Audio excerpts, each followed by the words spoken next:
Okay, this is a video on the battery-operated MXR Envelope Follower circuit. It's a pulse width modulation thing.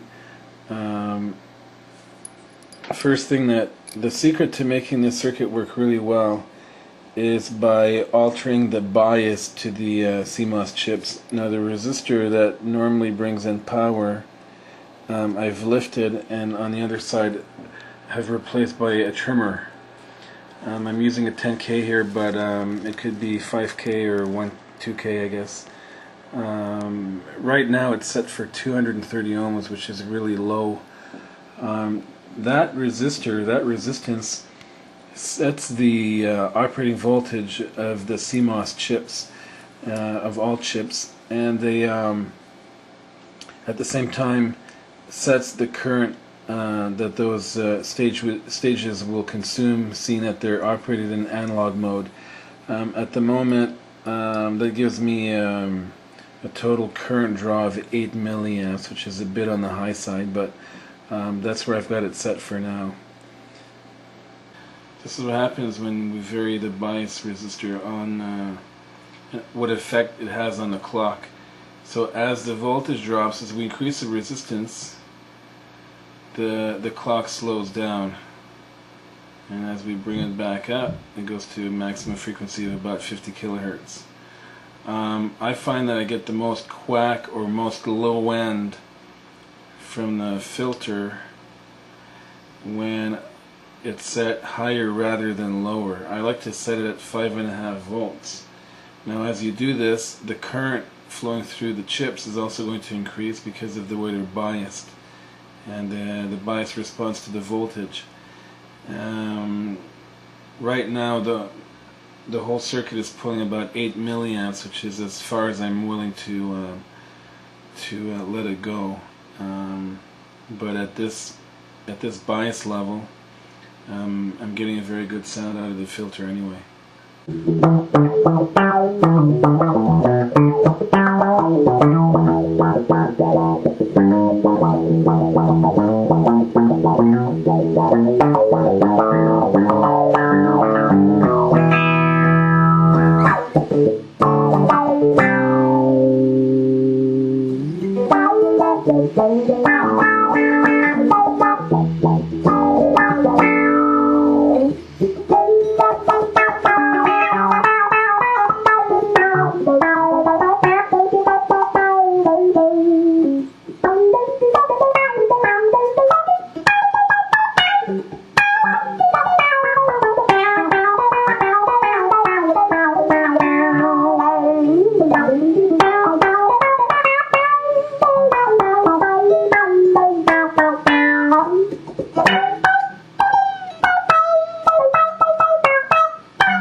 Okay, so right now what we're seeing is the pulse width modulation clock that feeds the analog gate circuits, and with the 230 ohm resistor that I have set in there, seeing that my zero is down on the bottom and I'm set at 1 volt per division, I got basically 1, 2, 3, 4, 5 5.4, let's say 5.5 volts of maximum signal. And the operating frequency is basically determined by the number of divisions, which is 1, 2, 3, 4.4 times 5 milliseconds. If I take the inverse of that, I get 45 kilohertz. Now, as you can see, there's a fair bit of already going on at idle, and when I apply some signal, you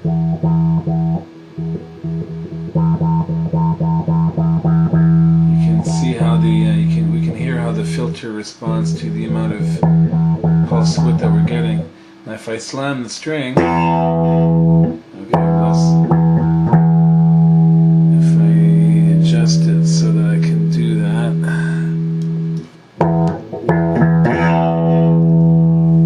Okay, so that's about 80-90% maximum, and there's not really much going on up there, so between 50% and 100%. So it seems like most of the action is occurring at a low pulse width modulation, and the idling minimum seems to be about,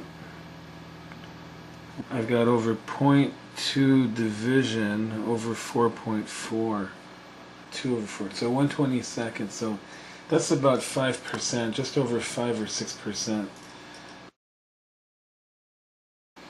And it seems to me that if we could go lower, we probably get like even more range. And so that, I would think, is a worthwhile project to investigate, I guess. Pulse width modulation that has a finer or a lower minima. But anyway, this gives us an idea of how much. So what I'm going to do now is I'm basically going to set the threshold.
Okay, so with the sensitivity cranked,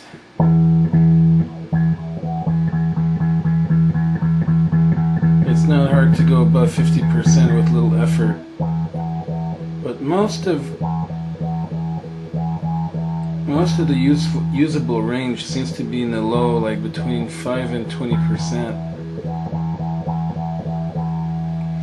And I guess maybe that's what makes it so attractive to a lot of players, is it doesn't go that low. So it's well behaved in that sense.